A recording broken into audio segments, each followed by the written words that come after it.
This is the Failures Only Podcast. This is the Failures Only Podcast. This is the Failures Only Podcast, where we are embracing the power of failure by redefining it and turning your worst moments into your sources of strength. Let's just get better. Let's just get a little bit better. I got here through intention. Fall in love with the process. Welcome to the Failures Only Podcast. We don't even realize this, but we're all part of this club that's non-exclusive, failures only. You have to be able to reach into that failure on the road to success. And the goal of this podcast is to consistently redefine failure. Today's theme that we have in terms of the area of failure is reinvention. What does that mean? Let's define it. Let's jump right into it with our amazing guest, Bryson. Carlos, I'm here with my boy, Carlos. Go ahead. Let's do it. First and foremost, we have Bryson. Bryson, thank you for being here, man. From Nebraska, D1 college athlete, nose guard for Wisconsin, right? Rejected from going to business school, right? And at the end, giving the actual speech at your graduation, man, that's huge, right? Now you're in a big city. Yes, sir. Actually got some sleeves on you. Yeah. Right? And now you're equities broker for Morgan Stanley, man. Had some good pizza in his life. Absolutely. Times, Finally got some. How was the pizza? Was there any good pizza in Nebraska? Wisconsin, man? Wisconsin. Right now, compared to Nebraska, yes. Compared to out here, nah. But again, man, I appreciate you being here, man. You're literally the epitome of failure and reinvention, right? Like what we were talking right off the air a little bit. You know, you've been through that a few times in your life, right? So let's just jump right into it, man. Can you talk about a time in your life where you failed at something and then had to reinvent yourself? Yeah. And, first off, thank you guys both for having me here, man. I think that this whole idea of failure, reinvention, consistently moving forward is a beautiful thing, and a lot of people need to hear it, especially during this time. Yeah. I think I really have two main examples that have led me to the position I'm in right now, and like you said, the first one kind of being the denial from the business school, right? One of the main reasons I chose to go to Wisconsin was football, right. But also, we're talking one of the top business schools in all of the country. Yeah, of course. And that was exciting.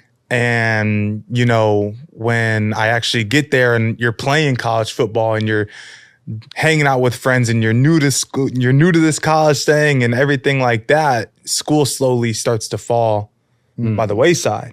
Okay. Okay.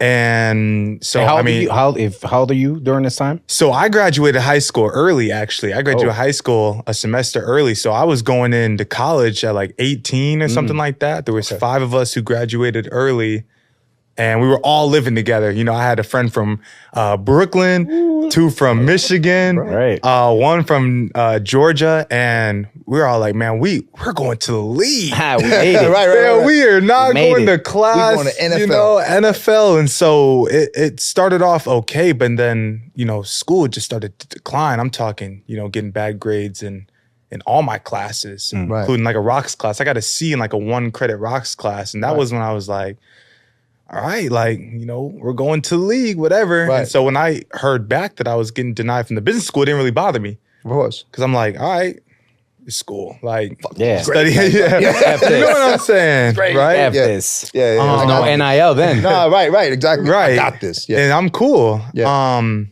then that kind of led me to my, second, what you would call failure almost, because that ended up being the number one goal was like, I'm going to the league. Yeah.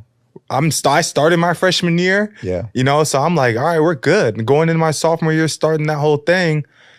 And then, next thing you know, we're going through sophomore year and playing and everything like that. And, one of the plays against Iowa, I stick my leg in the ground, boom, done. Kneecap slides basically across my knee. I had to have a whole knee replacement, knee reconstruction surgery type thing. Yeah. And I think I was about like 20 or I had just turned 21. It's my sophomore season. Yeah. And I'm like, now I'm sitting at the point where, we just had a major knee surgery. And we also, that summer, just got denied from the business school. Wow. Yeah. So we just went from, in a span of probably like 4 months, Yeah. being at the top of the world, having all these options, being able to do this, doing that, to what options Yeah. am I looking at right now? Right. Like, Right. let's Be real. really Right. be real. And that came right after my surgery, basically. Right. You know, because I had the doctor telling me, you might not ever play at the same type of level that that you were, and this could easily happen again. Like, that's one of the risks of doing this surgery. I mean, it was a long surgery. You tear your ACL, it's not easy, but it's like an hour surgery or something like that, 45 minutes. You know, my surgery was like 3.5 hours. Yeah. Wow. All that time under the knife too. It's not good. For Yeah, spine, it was no matter what. it was everything. No matter You know, what. Yeah. and so I had basically two big, and what I saw at the time is back-to-back failures in that span of like 4 months. Would you Go ahead. would you say that, maybe it was A1, AB, or did you have one goal that was higher than the other? Or was like, did you want to go to business school and eventually maybe possibly get to the league? Or was getting to the league the only option for you and then having business school as a backup? What was your... So How did you approach that? So I would say, if you're playing ball for real, Yeah. and Right. I've been playing football since I was 6 years old, right? The league was the only thing for you. The league is it, Right. Yeah. The league is it, and every kid who's playing any sport wants to just hear their name called on draft Of night, course. or get a call, even if you're a free agent pickup, right? Like any of that type thing, just to get signed or any of that. So I think ever since I was little, that was probably the number one thing. Football. Gotcha. There's not too many No matter 7-year-olds running around Right. talking about, I can't wait to go to the Right. business school and go to. Right. It just You happened to know? be that you And had so, this other opportunity at it's this just- great business school. It's just, yeah, that's exactly what it is though. Is, after the football thing happened, that was when I realized, man, I just wasted a whole opportunity. Yeah. A whole opportunity. Great business school, great business connections, alumni base, second, to very few, if any at all. And I just completely disregarded it. Wow. So let's talk a little about that, because there's this kind of ongoing theme that even I've been going through in my mid-level life. I'm going to say, I'm not going to get my age out there, right? And it's this having a idea. midlife crisis. hey, don't mind the grays. Don't let the grays fool you, kid. It's this idea of like, you think you're on like a linear path Right. of identity, right? I'm a retired cop, right? So now I'm an attorney. I've had multiple businesses, all types of stuff. I've had like 3 careers at this point in my life. But yet at 21, it was, I'm going into the police department. I'm gonna do 20 years. I'm gonna retire, get my pension early at 40 something, move to Florida, get chubby, live a job. I'm done. That's it. And then I hit a wall. I hit a light pole, literally, right? I had my car hit a light pole, went through the window, changed my whole life, changed my whole shit, right? So I've been at that moment where it's like, well, now what do I do? Right. Right? So when you hit that moment, right? Like, what did you seek for inspiration? Like, did you go to God? Did you go to family? Did you maybe call up some other people that used to be in the NFL, maybe players? Like how did you kind of handle that and maneuver that? So I think that the moment for me was, the hardest look I took was the one that I took at myself. Yeah. Because I had nobody to blame. Yeah. I had nobody to blame. I've always been a pretty good student. Yeah. I've always, for the most part, taken care of my body well. And those things I just wasn't doing because I thought that like I'm invincible. Right. I'm good. Right. Like you're talking about, like, Right. it's very easy to see how a path can be linear and think that that's going to be the path. Right. That's it. That's it, right? But And for those that don't know though, what are you doing now?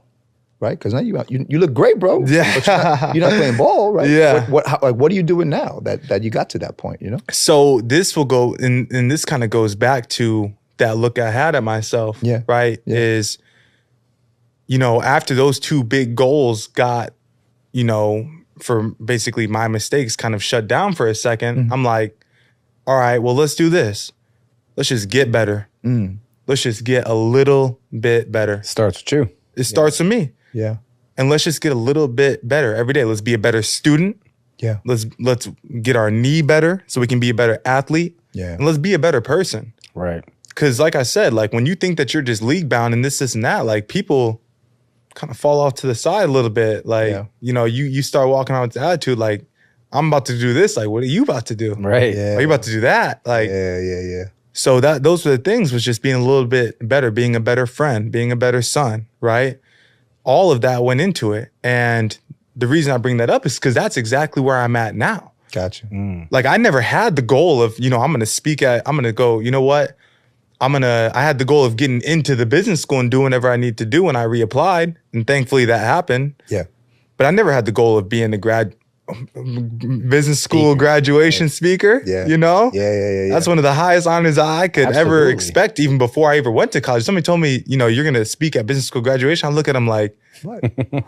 Talk about me? who are you talking? I know the last name Williams is common, but right. you ain't talking about me. Talk But about me, bro. I really do think it happened. Yeah. Mainly because I was a better person and really did try to be a better person. And I would say one of the biggest shifts in that was intention. It was intention. Before just doing everything because I felt like it was like this and like that, to I'm going to do this because of this. Right. Right. I'm going to study longer so I can get this grade on that. Yeah. Right. I'm going to build these friendships so I can have a friend group that talks and discusses and is somewhat like this. Right. Like once intention came into the picture, that's when I think that my life actually changed. Wow. And I think that that's what led me to the point I'm at now, right? Because Morgan Stanley, I got here through intention, through intentional conversations, intentional studies, intentional extracurricular activities, right? Like, like I was telling you guys earlier, right?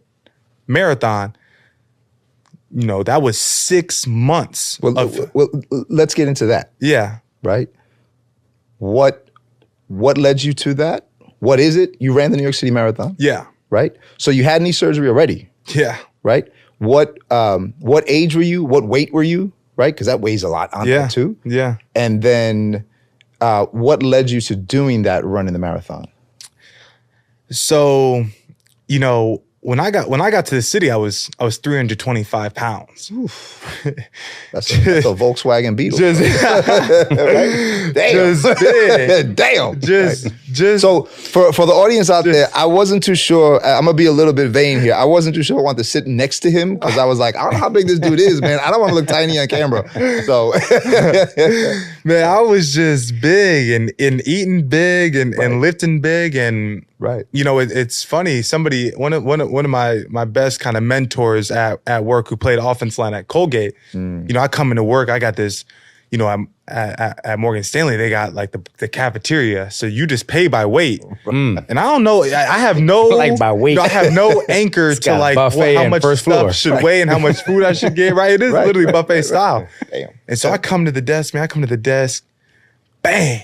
I set the food down, he looks at me, he's like, he's like, you can either go to 360, right? You know what I'm saying? Or you can go down to 260, right? Right? You can either go up or go down, but I promise you're not going to stay the same. And if you eat like this, you're going up. You're going up. And that was part of that reinvention. That's it. Right? Because you were probably, like you said, you were playing football since you were 6. Yeah. Right. Your goal, your 6 entire years life old. has been to get to the league. So not only did you have to mentally prepare yourself to get to what you would call the next level now, Yeah. right? Because the league is not an option for you. Right. Now it's, working at Morgan Stanley where you don't have to weigh 360 pounds, Exactly. right? You don't have to eat not picking like a people up and nose putting star. them down. Right, Somebody else, right, doing all that. exactly. Right, You don't got to do that. And if you right? do, you're gonna be in a lot of trouble. You can call one of us. Hey, HR, Right. hello. Right. Yeah. You're like, oh, that was Yeah. And it's great to be healthy, right? Exactly. It's great to be healthy, right? As an athlete, you take care of yourself, you take care of your body. Yeah. But that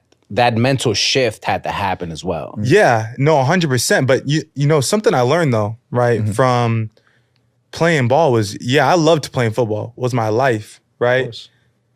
But more than that, it was being a competitor, Yeah. competing, Yeah. and going back to what I was talking about of just getting better. Yeah. Right. Like, Yeah. that's all football ever was just you constantly being able to compare yourself to yesterday. Right. Right. And for me, and we talked about kind of the journey of the marathon, right?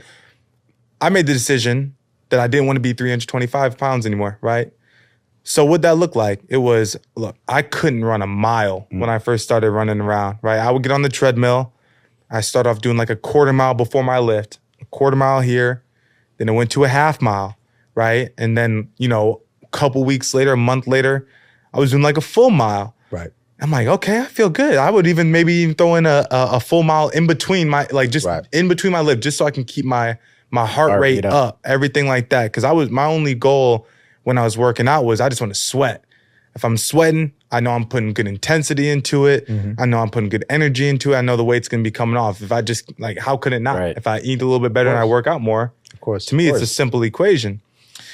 And then, I caught the running bug, man. I thought people were crazy when they say the whole runner's high, runner's bug, whatever you want to call it, but it's real. Yeah. It is so real. And then 1 mile turned to 3. 3 miles turned to 5. Right. And 5, once you get to 5 and kind of above, the next kind of steps, the next levels, the 6, 7 to 10, happens way faster than 1 to 5. That's what I try to tell people is like 1 to 6 maybe is the hardest part.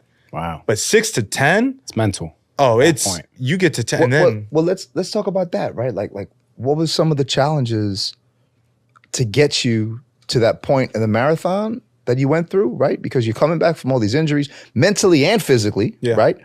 Let's talk about that, the challenges you got there, and then the challenges to get to where you are now with Morgan Stanley. Yeah. Right? So what were some of them that popped up on the way? Because, it was a road, right? It's a journey we all go through to get there. Yeah. I think the hardest challenge that I've ever had in my whole life, even harder than coming back from the knee surgery, was when I had the Morgan Stanley internship while still playing college football. Wow.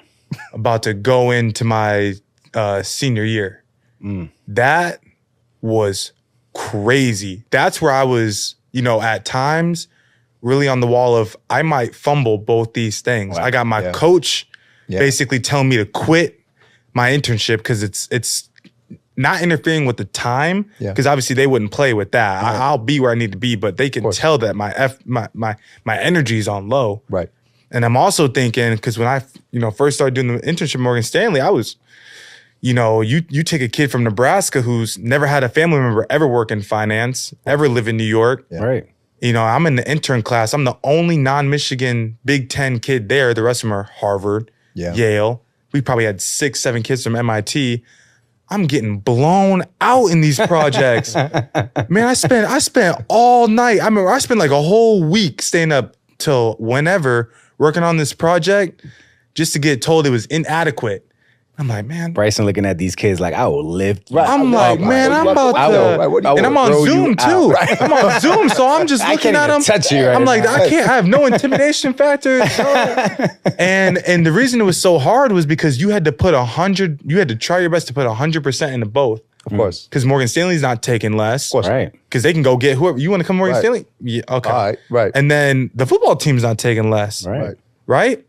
Because I'm somebody who's trying to come back from injury. I need to show them that I can do this. Yeah.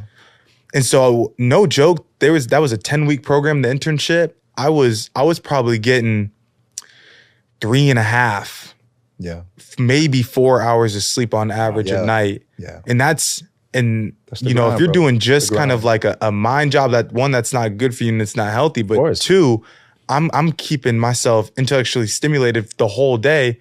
And when I'm not doing that, I'm hitting people as hard as I can. My body is just breaking.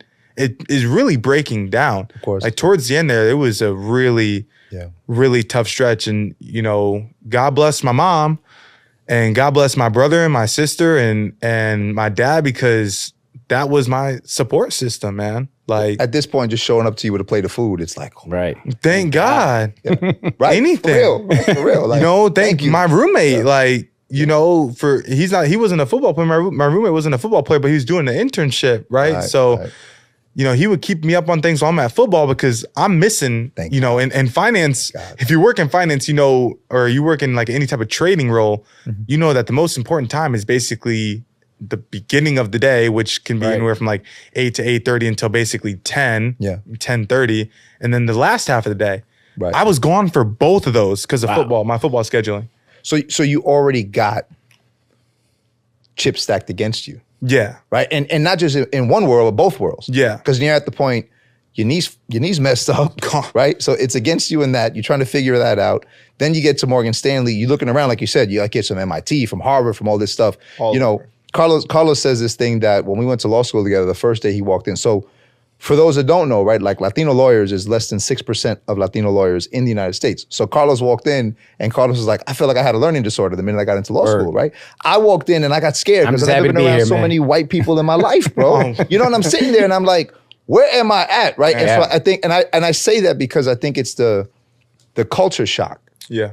Right? It's just that it hits you in the face and it's like, Did you feel a little bit out of your element when you got into the internship? Because clearly you go from being a full-time, Right. 24/7 football player to now, right? You're, like you said, you're dealing with all these kids from Yale, Harvard, MIT. Like, well, how was that shift for you? I mean, Mental it shift. was Having to shift day to day, right? You know, from football to internship. so it's like living in two worlds. Right. exactly. It was, I'll tell you this, it was a way bigger shock than I thought it was going to be. Yeah. Because here's why, though. It's like I said, I'm from Nebraska. I went to school in Wisconsin. Right. So it's not like I'm not surrounded by anything but white people Yeah. all the time, Right. Yeah, besides when I'm playing football. So, Right. but let me say this. East Coast, East Coast white Totally folk, different animal. you Little know, different, little different. and I'm telling you, the ones who really do go to those prestigious schools, Yeah. like Nebraska's the nicest place on earth. Yeah. It is a nice place on earth. Yeah. And Wisconsin's the same way.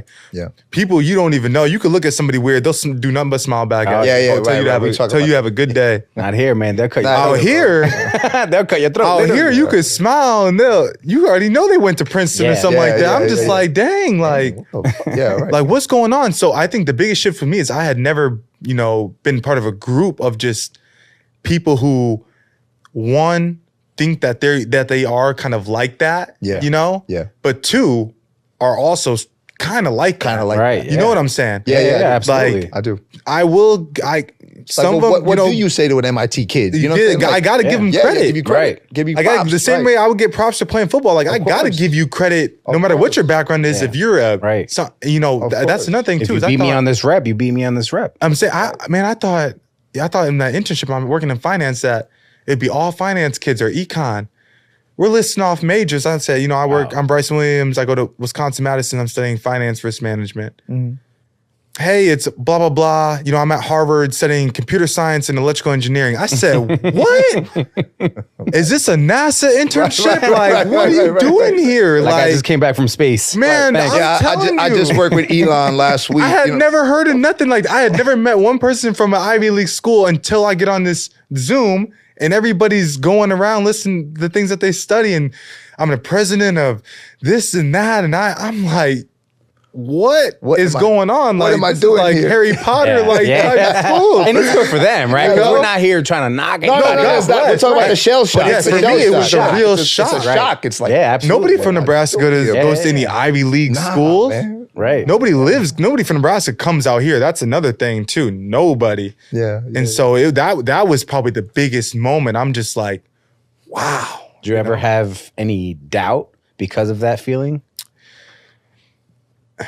Like, am I making the right decision here? What am I doing right now? Maybe not off of that, but the first couple of weeks when I was doing the internship, this is my first real kind of like Job big boy or- type thing. Yeah. Pull my big boy. And Right, and right. they keep it real. Right. They will keep it real on how you're doing. And I'm telling you, when I thought I put together this great project, and then it just got blasted. Wow. And I'm thinking, why is this getting blasted? And then I see the person who went after me in their project, and I'm like, oh damn. Exactly. Oh shit. That was probably one of the few times that I really did have doubt. Like I was like, half of this stuff I didn't even learn. Right. Because like I said, I got since I got denied from the business school, I came in a whole year late. Right. So not only am I a whole year late, I'm at a school that is honestly kind of second tier to everybody else that I'm Right. working with. And if I said that didn't matter, I'd be lying. Yeah, Because of it does course. matter. It does. Yeah. Because you got to be true to yourself. You got to be true to course, yourself. You right, got to of course. keep it a buck. And I was at this point in my life very much for keeping everything 100 with myself. Yeah, that's awesome. Got to keep it 100. That's awesome. And so, But it's good you understood that at that age. right. Because a lot of people, unfortunately, it takes them till they get to a lot later in life to realize that.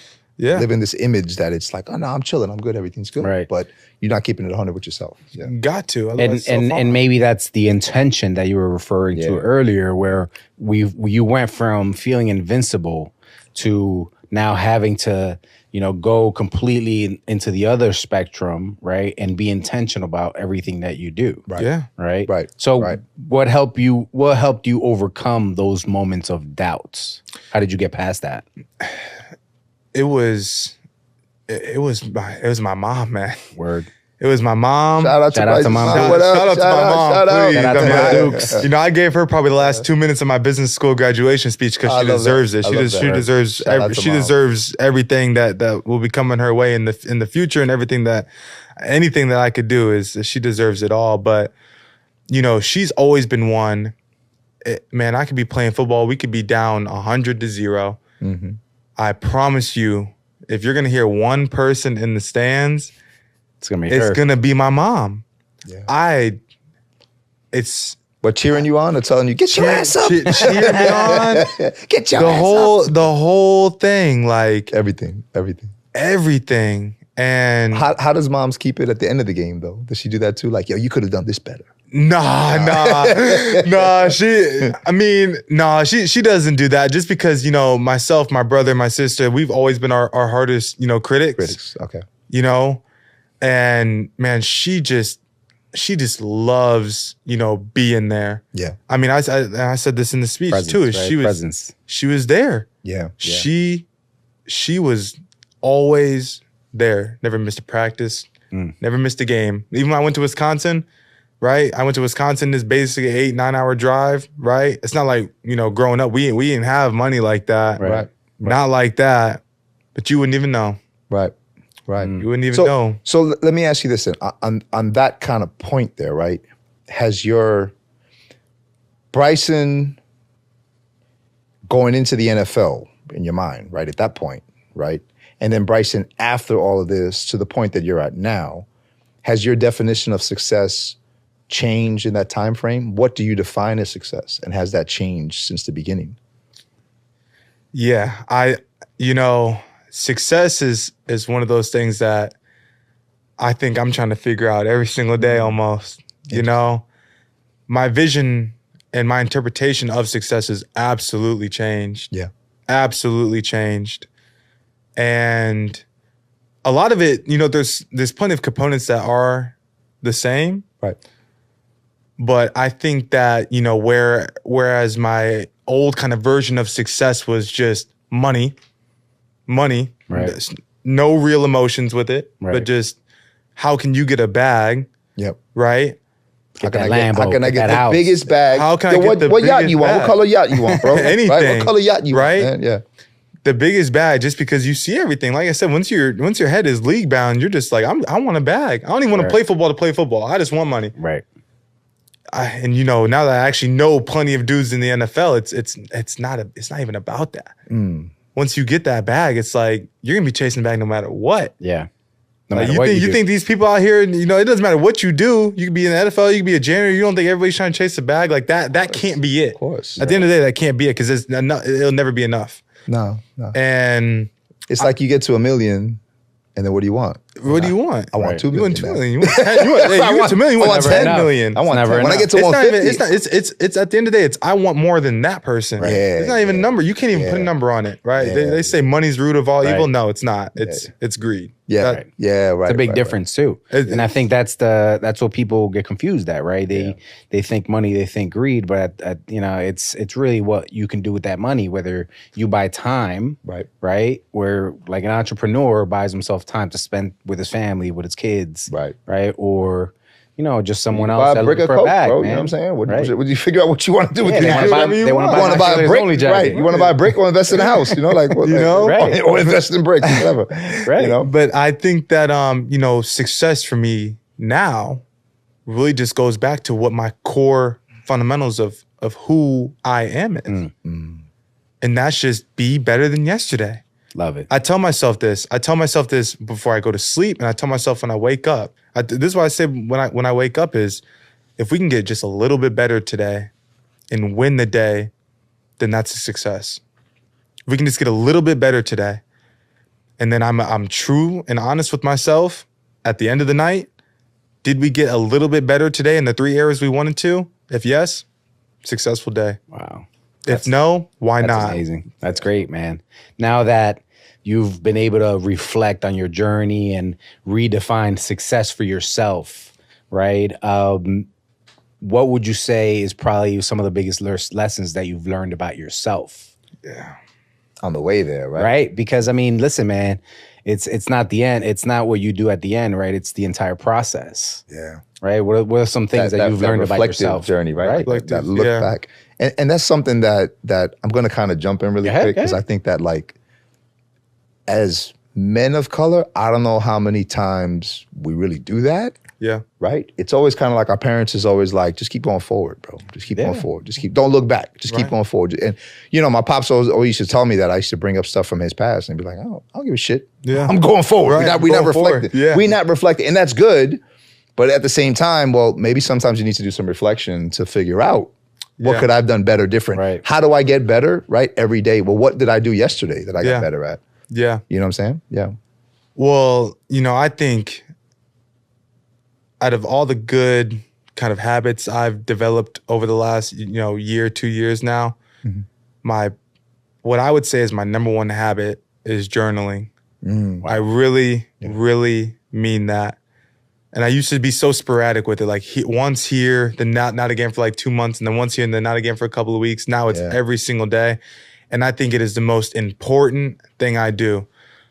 Because just like you talked about, the reflection is crazy. Right, yeah. It's crazy. We talked earlier about being true to yourself, being honest with yourself. Right. That's impossible without reflection. Yeah. And talked about keeping it 100 with yourself. That's what reflection is. Right. Yeah. I think that one of the biggest learning, and going to your question, right, one of the biggest kind of learning moments I had is, you're not always right. You're not always doing the right thing. But even the step further, even if you're doing something wrong and you change it, that doesn't make your change, that doesn't make it the right thing. Right. You could have done the wrong thing twice in 2 different ways. Right. Not everything is this didn't work, so this way has to be the best or the only way. Yeah. I think that's what I learned, right? Yeah. You get the knee surgery, when I got the knee surgery, I'm thinking, well, now I made a mistake. Now I have to come back from this knee surgery, and maybe I don't make it to the NFL. Maybe I make it to like an off, kind of, all due respect, kind of off-brand football thing. Then go to league, UFL, right? XFL, Canada. Or maybe you're just going to go into wrestling or something. Right, or something maybe crazy. you become a coach. And you think that that's right. number one thing. And it's like, don't be so quick to always try to find the best answer so fast. Yeah, just kind of let it rock. Yeah. Just, I'm all about having goals and aspirations, but I think one of the biggest changes that I've made is not letting that be the end all be all to everything. Yeah. Right? That's why I love, kind of the process of just getting a little bit better here and there. It's because something you can actively work towards, actively reflect on every single day. I think that there's a lot of mistakes being made when you have just one overall goal. And then, one, you don't really take time to reflect throughout the journey of that goal. Right. And then 2, you get to the end of it, you don't hit your goal. Now it's like, well, that was all for nothing. Yeah. No, it's not. Right. Yeah. And I think, that's another part that the intention comes in, right? Is have like, day by day, week by week intention. If you just have an intentional thing that's not till 2 years out, you're going to get there and you're going to be like, I didn't get it done. What happened?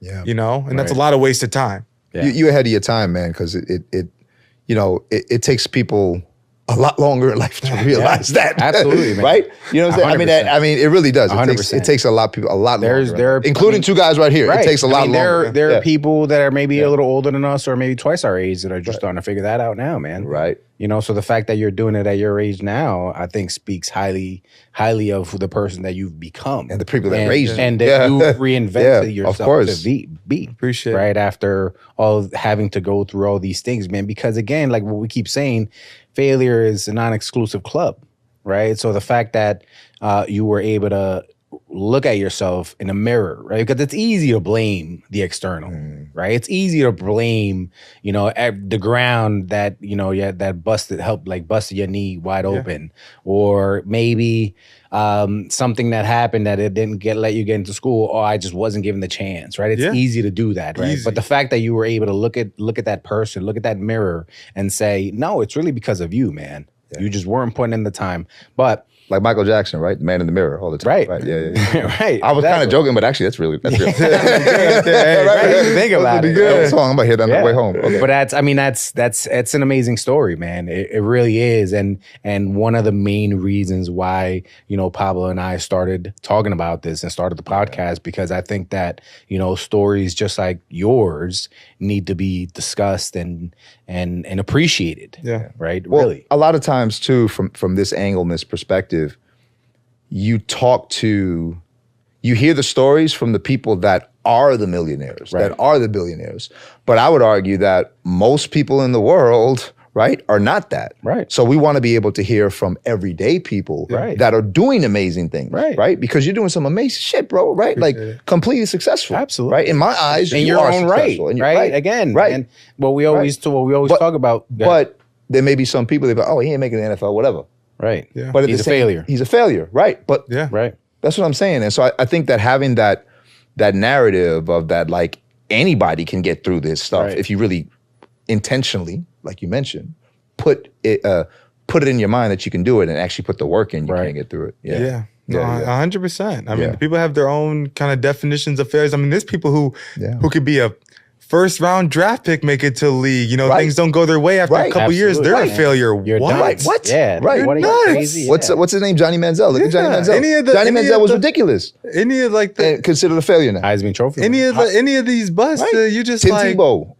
You hear it and you're like, I think to myself, I'm like, these people, you think this is a failure? You think? Right. Oh my goodness. Right. How do you approach risk and failure now? Having gone through all these failures and reinventions, how do you approach life when it comes to the possibility of failure? I think, to summarize it, I would say, you know, not only do I accept it, but in probably most circumstances, I encourage it. There you go. Nobody wants to fail. You know, and I don't think any of us three are sitting up here and being like, yeah, you should fail and fail and fail, because I don't necessarily believe in just doing it just to do it. Yeah. But you can't run away from it. Right. You know, you can't let the thought of failing stop you from trying to achieve your goals and doing what you want to do. Right. You know, and I remember there was, honestly, even with the marathon stuff, I'm thinking, man, like, this is going to be by far the longest distance I've ever ran. When I signed up, I hadn't even ran more than 5 miles. Right. You know, that's one of the main reasons why nobody wants to run a marathon is I can't run a marathon. You know, what if I can't? What if I have to DNF? What if I don't finish stuff? Of course. You know, so many kind of failures happen before you even take the first step. You know, out of worries for the last, right? We always talk about don't be afraid to fill out the application. Right. My definition of failure has always been, for me personally, it's complacency and looking at myself, right? If I'm not, like you mentioned, you go every day, right? Every day I'm getting better. With me, it's like every year. Well, what am I doing? What did I do last April and March of last year? Am I doing something different? Am I doing something better? Am I doing the same shit? Then for me, it's like, well, holding it against myself, I failed in this part. So yeah, I feel you on that, right? What about how do you approach that, right? Now, let's say we do this where you're talking to somebody out there in the audience right now, and they just got their knee blown out, Yeah. right?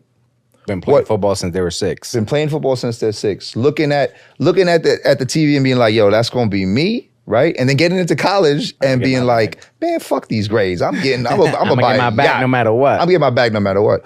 What do you say to them right now if you could leave anything for them to help them improve their lives? Like, what would that be? You know, I would say 2 things, you know, kind of that. And the second one's a quote I had heard, you know, probably about a year ago or so, something like that. Actually, yeah, let me start with the quote and then kind of expand how that's impacted me. It goes some along the lines of, the man who loves walking will walk a lot further than the man who loves the destination. Right? And to me, that means kind of what I was talking about earlier is, don't be so focused on the goal. Don't be so focused on that final destination. Fall in love with the plan. Fall in love with the process, right? Because at the end of the day, if you're enjoying what you're doing, if you're loving, you know, that day-to-day thing, year-to-year thing, and you don't get to where you want to be at the end of it, that's okay. Yeah. And you can at least hang your hat on that. Yeah. You can at least hang your hat on that. You can be happy that you know that you put everything you had into that process, whether it is recovery, you know, whether it is, you know, a injury-free, you know, career, but you just don't make it to league, right? Maybe somebody comes in and is just better than you and is really like that. Like, what are you gonna do? Because, you know, maybe that goal that you had isn't, you know, achievable as you might have thought it was, but that's okay because you love the process. You love putting in the work. And that goal was just something extra at the very end of it. Wow. And you know what?